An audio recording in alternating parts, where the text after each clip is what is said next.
In South Carolina on edge this morning after a string of serious prank calls caused chaos in local schools. Schools around the state got calls about an active shooter on campus, but law enforcement says it was all part of a nationwide hoax.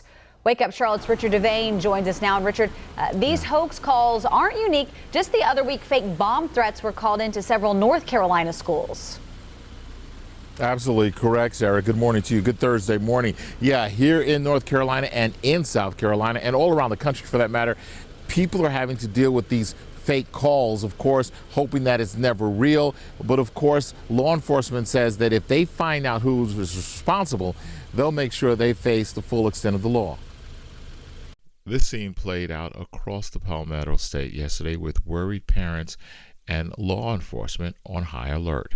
We increased all of our law enforcement presence at schools, and we worked closely with the school district. Grant Suskin of the Chester County Sheriff's Office says their schools were placed on a secure lockout when calls about a school shooter came in.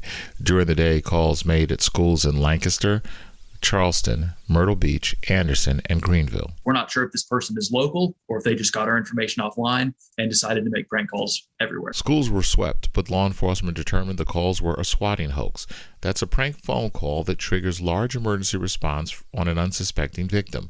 Now the search continues for the person or people responsible.